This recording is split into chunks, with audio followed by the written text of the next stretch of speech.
अधिक मास पुरुषोत्तम मास कहते हैं, जिसे ये आजकल चल रहा है।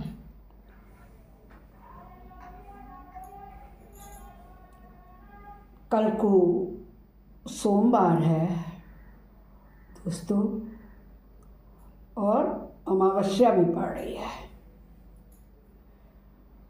30 वर्षों के बाद ये पुण्य फलदायी संयोग बन रहा है दोस्तों। पुरुषोत्तम मास हो और जेठ के महीना हो, अमावस्या सोमवार को पड़ जाए, यह अक्सर संयोग कम पड़ता है। आज 30 सालों के बाद पड़ रहा है, तो शिव पार्वती और पितरों की पूजा के लिए कल 15 जून का दिन बहुत ही शुभ है। इसलिए मैं आप लोगों को कुछ जानकारी देना चाहती हूँ। मैं आप लोगों को कुछ बताना चाहूँ, इससे पहले आप मेरे चैनल को लाइक, हाइप, और पहली बार आए हैं तो सब्सक्राइब कर आइकन बेल प्रेस करने का कष्ट करें। अधिक पुण्य कमाना चाहते हैं तो कमेंट्स में जय शिव शंकर या हर हर महादेव लिखें।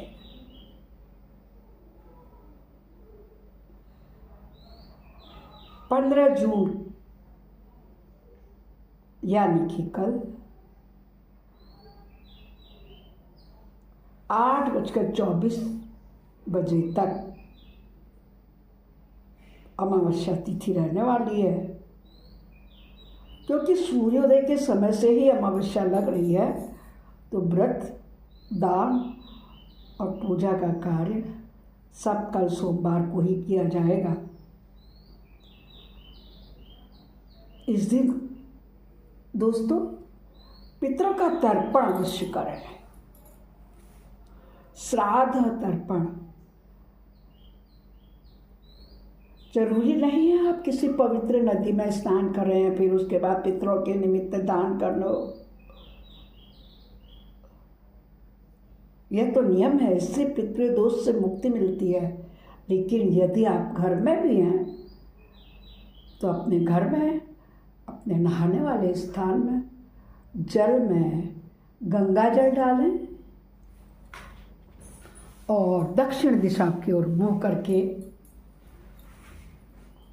हाथों में, दोनों हाथों में पानी ले करके अपने पितरों को याद करके भी उनको तर्पण किया जा सकता है। इससे पितर बहुत खुश होते हैं, और यदि किसी के घर में पितृदोष हो तो उससे मुक्ति मिलती है। दोस्तों इसके लिए विशेष है, अमावस्या के दिन पीपल के पेड़ का विशेष महत्व होता है। पीपल के पेड़ की पूजा करें, वहाँ धूप, दीप, नैवेद्य आदि चढ़ा करके 108 परिक्रमा करनी चाहिए। यदि आप इतने सामर्थ्यवान, इतनी हिम्मत, शक्ति आपको नहीं है, तो आप जितने भी श्रद्धा रखते हैं शारीरिक शक्ति के अनुसार 3, 5, 7, 11, 21, 51 और 108 कर सकते हैं। हाँ, सुहागिन महिलाओं को अपने पति की लंबी आयु के लिए पीपल के वृक्ष की परिक्रमा करना अनिवार्य है।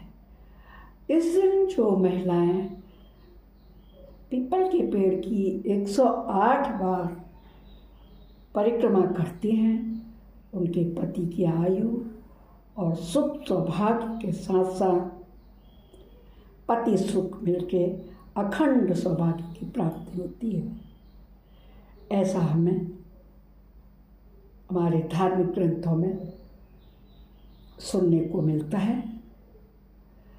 ये अधिक मास का समय है दोस्तों, इसलिए इसमें अधिक दान का फल कई गुना बढ़ जाता है। अधिक मास आप 1 गुना देंगे तो उसका 5 गुना फल आपको मिलेगा। पीपल के पेड़ के नीचे सुहाग की वस्तुएं अवश्य रखें। आप जितनी बार परिक्रमा करें उतनी बार माता पार्वती के सुहाग के लिए कुछ नहीं है तो बिंदी, दूसरे चक्कर में चूड़ी, जो भी रखें जोड़े में रखें। 2 चूड़ी, 2 बिंदी, है ना, सिंदूर, मेहंदी, जो भी आप चाहें सुहाग की चीज़ें अवश्य रखें, तभी अखंड सौभाग्य, अखंड सुहाग की प्राप्ति होती है। बहुत से लोग इस दिन स्नान ध्यान करके मौन रहते हैं और सिर्फ मात्र भगवान शिव के मंत्रों का ही जाप करते हैं। ओम नमः शिवाय। पुरुष वर्ग ओम पहले कहते हैं और महिलाएं नमः शिवाय कहती हैं। शिवाय नमः। जो आपकी श्रद्धा हो, जो आप प्रतिदिन कहते हो, ये बात तो मैं आप लोगों को प्रतिदिन अपनी प्रातःकालीन भजन धारा, जिसका समय सुबह 8 से 10 है, मैं बताती आती हूँ। तो जो लोग मेरा वो सुनते हैं या लाइव में रहते हैं, उन सबको ये पता है। शिव जी को आप अवश्य ही जल से, दूध से, शहद से और दही से स्नान कराएं। आप निकट के मंदिर में भी जा सकते हैं अथवा अपने घर में ही जो आपने शिव जी रखे हो, यदि शिवलिंग हो, चाहे छोटे चाहे बड़े, उन पर भी आप बेलपत्र दूध अर्पित करेंगे तो जीवन के सभी संकट दूर हो जाते हैं।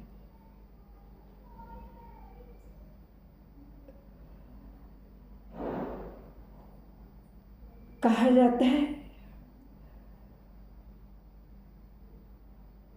शिव का जाप करने से इस दिन भगवान शिव बहुत प्रसन्न होते हैं और माता पार्वती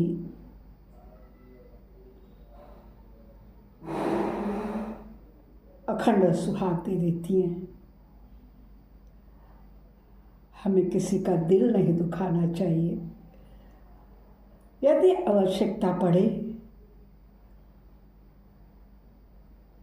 हमें ग्रीष्मावकाश होने के कारण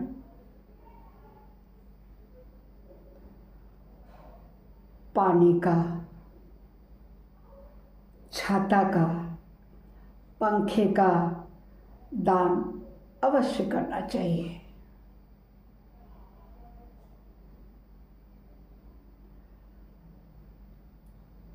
शिव की कृपा और अखंड सौभाग्य, पितरों का आशीर्वाद प्राप्त करने के लिए यह व्रत किया जाता है।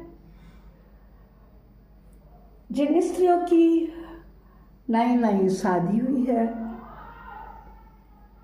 उनको तो यह व्रत अवश्य ही 15 जून से वो शुरू कर लेना चाहिए। पितरों को समर्पित है यह दिन, तो तर्पण करना भी आवश्यक है।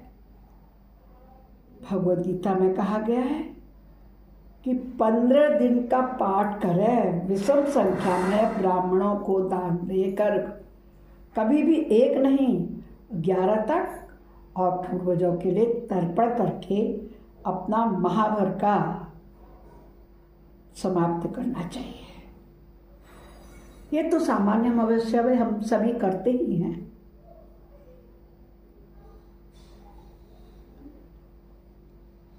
लेकिन इस सोमवती अमावस्या को आप लोग यदि संभव हो तो मौन व्रत अवश्य करें। मौन व्रत का ज़्यादा महत्व है।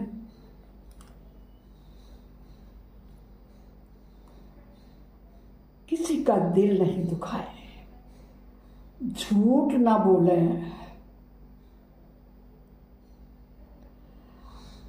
पीपल के पेड़ की पूजा करें।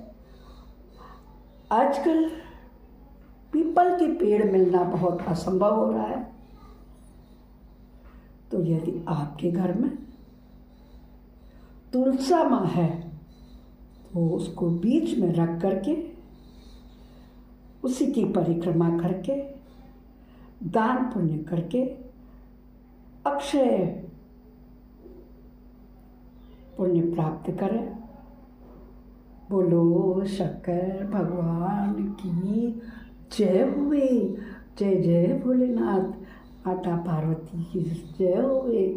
सभी के कष्टों को दूर करने वाले, पाप हर, कष्ट हर, संकष्ट हर, दुख हर, ऐसे शंकर भगवान और सदा सुहाग देने वाली माता पार्वती की जय होवे। इसके बाद शिव पार्वती के भजन कीर्तन गा के अपने जीवन में सुख का लाभ उठाएं, पुण्य के भागी बने। पंडित या गरीब को अपने सामर्थ्य अनुसार तरल ठंडे पेय पदार्थ दान करें। नमस्कार दोस्तों, बहुत बहुत धन्यवाद मेरे वीडियो को पूरा देखने और सुनने के लिए। आपको अच्छा लगा हो तो शेयर कीजिए, जिससे दूसरों को भी, आपके अपनों को भी यह जानकारी मिल सके और 30 वर्षों के बाद बने इस संयोग का लाभ पुण्य वो भी कमा सके। नमस्कार, कल फिर मिलते हैं किसी भजन कीर्तन या इसी प्रकार भक्ति से संबंधित किसी तीर्थ स्थल, मंदिर के दर्शन, यात्रा आदि के मेरे भक्ति चैनल मंजू पंत की दुनिया में आप सबका स्वागत है। दिल से आभार। सभी को नमस्कार।